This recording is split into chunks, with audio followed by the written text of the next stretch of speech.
He's been in cracking form this year. 3:32, his lifetime best. Semis in Eugene, made the final last year. And Paflele, the African Championship silver medalist, sporting an interesting piece of headgear.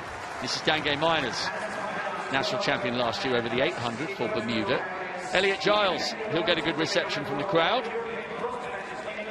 European bronze in 2016, semi-finalist in Doha and in Tokyo last year. Alex Makakua of Mozambique, national junior record this year. Now to the Ugandan, Abu Mayanji, 5 times a national champion, knocked down in the heats of the African champs. William Paulson was born in Tetbury in Gloucestershire, but now represents Canada. He's in good form this year, only just missed out on a place in the final in Eugene a couple of weeks ago. Karan of Fiji was 4th in the Oceanian Championships. And now to Timothy Chariot, silver medalist in the Com Games 4 years ago, world champion in Doha, but only 6th in Eugene, the Olympic silver medalist. Well, this guy always runs in the shades and nearly always has a smile on his face. 5th in Eugene, but he got the Olympic bronze last year. And Jake Hayward, the Welsh record holder, former European junior champion, 9th in the Tokyo final last year. Only 5 of these men, plus 2 non-automatic qualifiers across both semi-finals, will be coming back for a big showdown at the end of Saturday morning's athletics. This is brutal qualification, a genuinely world-class lineup for the first semi-final of the men's 15.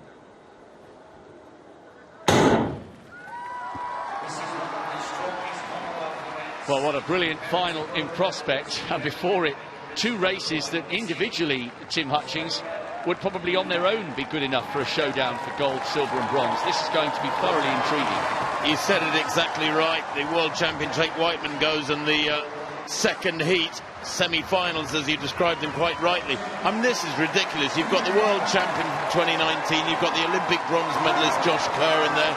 You've got a Tokyo finalist, Jake Hayward of Wales, who didn't really get the recognition he deserved for that one. And he leads at the moment as they head down the home straight for the first time. Elliott Giles had a lot of injury problems, but has fantastic finishing speed.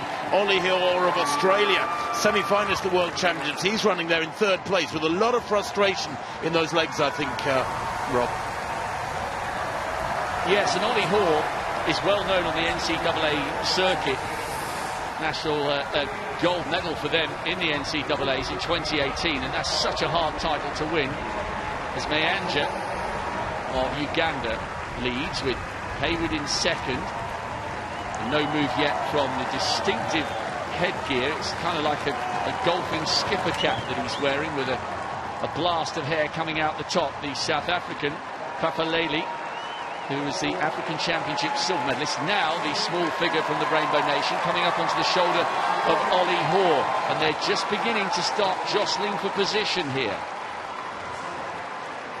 Well, it's very tightly packed, isn't it, 4 abreast there. I've never seen anybody running in a little golf peak cap like that. He's a tiny figure, is Mafalele, but they come through 2 laps to run.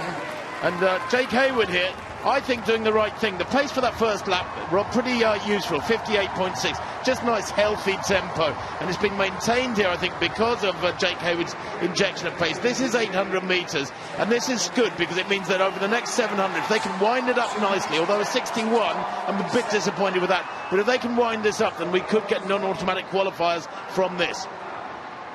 And they do have the disadvantage of going first, so it is a sensible tactic from Hayward, the former European junior champion. And look at the way he stretched things out here, determined to give himself the best possible chance of qualifying.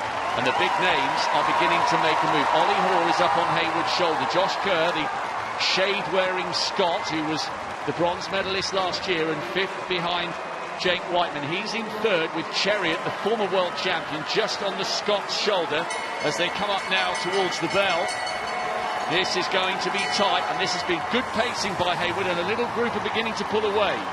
I think Hayward's doing the right thing here. He needs to keep winding it up and beginning to separate, doesn't he? The names are dropping away off the back of this, but all the big names are there.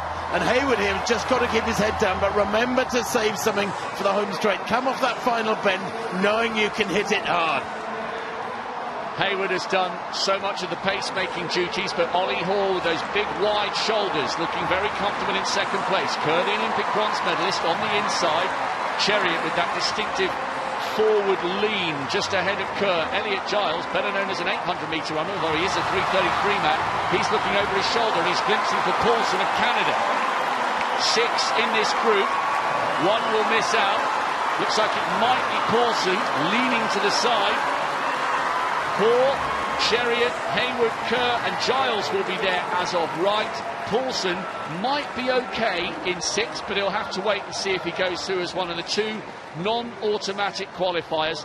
I think the whole field owe a little handshake there to Jake Haywood, the Welshman, because he turned that into an honest pace.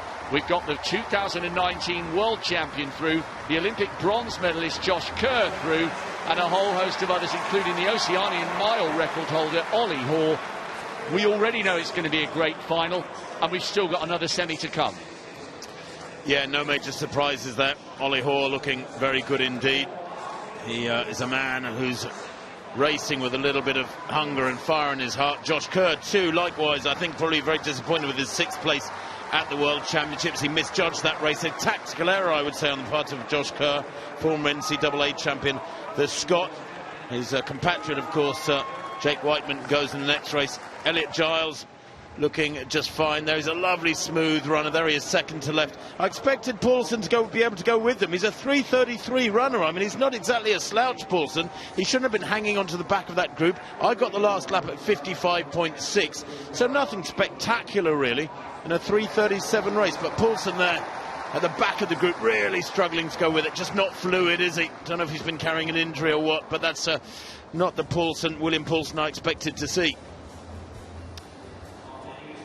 Well, Hall, Kerr, Chariot, Haywood and Giles all looking very comfortable there. But Olly Hill, I agree with you, Tim. I think he feels he's got a point to prove it.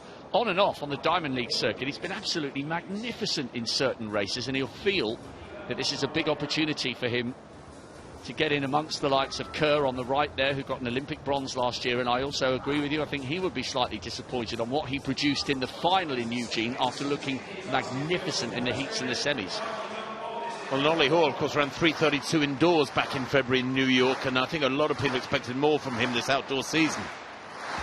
Hall, Chariot, Haywood, Kerr and Giles all safely into what promises to be a spectacular final. Paulson, with 3:38 plus bits, will have to pay very close attention to the second of the semi-finals, which is equally packed with talent.